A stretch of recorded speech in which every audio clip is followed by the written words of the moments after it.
We're going to talk about myth busting of ADHD myths.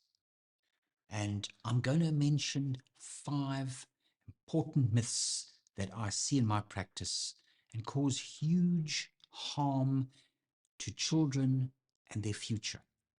There was a time in my practice that parents wanted to hide the ADHD diagnosis. There still are some that do.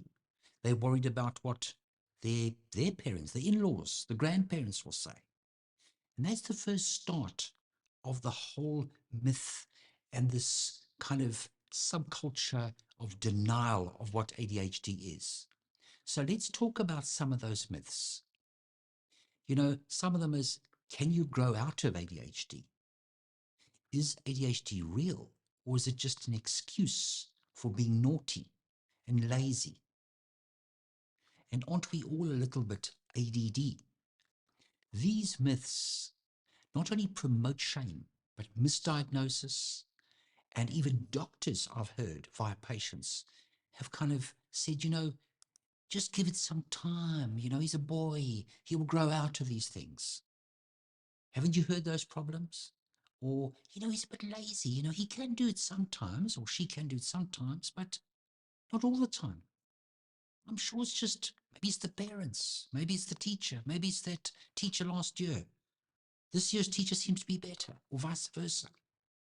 So these are things that you might kind of hear. Let's talk about understanding HD is a lifelong condition, and it affects a diverse range of individuals. Over the years, ADHD research has shown that significantly recognizing that it affects both men and women and cannot be outgrown.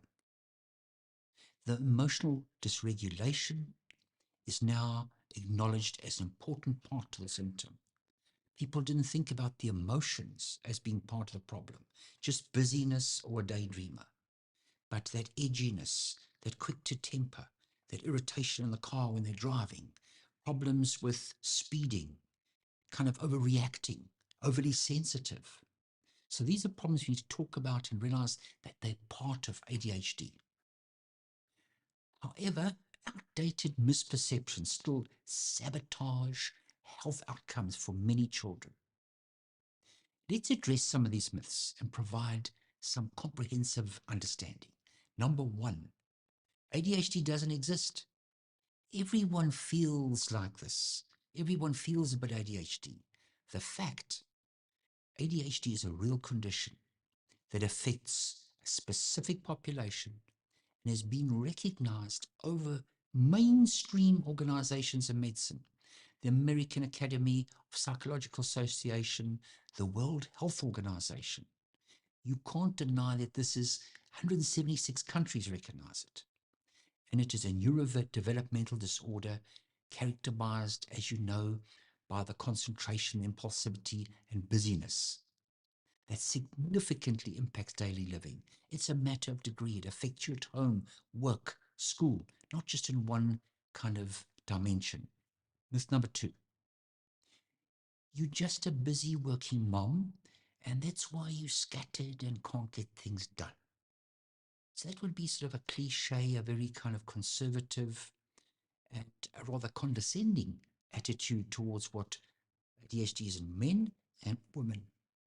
The fact, ADHD in women is often dismissed and misdiagnosed, leading to poor treatment, inadequate treatment, delay. It's one of the most dangerous types of ADHD. Women may present differently to men, with less hyperactivity and more of those inattentive symptoms. As a result, they may go undiagnosed for years, leading to challenges in personal and professional life relationships, undereducation, giving up, and in fact, often land up being treated for anxiety when the underlying root cause, that tip of the iceberg, is the symptoms of anxiety, and the underlying problem is ADHD. Self-esteem and career success could have been really reinvented. Myth number 3, you choose to act this way. It's like somebody has a choice of becoming ADHD. It's an excuse, a convenient excuse when you really want to not work hard or get out of school, or you kind of just don't want to kind of give of your best. The fact is, ADHD is not a choice, but it is a neurodevelopmental disorder caused by genetic, environmental, and neurological factors. Individuals with ADHD do not choose to have these difficulties with inattention, impulsivity, and hyperactivity. Proper support, treatment, understanding can significantly improve their lives. Myth number 4.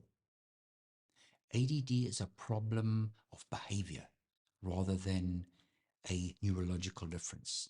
Are you neurological or are you naughty? Is it just being naughty? I think all parents know there's a difference between a child that's naughty and just ends up doing things in a way that is not premeditated. And they start to see the pattern when they understand that it's not just not listening, not being disrespectful to their parents. And therefore, something that you can control if you just try hard enough. Of course, you can't. The fact is, ADHD affects executive functions, the self-control functions of the brain. It's almost like having like a 16-year-old in a Gold GTI. It's like having a CEO of a company that it's not doing their job. You know, often you find intelligent individuals can be so stupid, which is, in effect, the executive function is this thinking process involved in planning, organization, prioritizing, and self-control. It is not simply a behavior problem, rather a rather complex neurological condition that requires appropriate interventions and accommodations. Our children need to be seated in the front of the class. They need to be exercised. They need sometimes help with their kind of emotional regulation. They sometimes need medications and more control. Myth number 5, you can outgrow ADHD. The fact ADHD is a lifelong condition, and only in a small percentage of children do they outgrow the symptoms.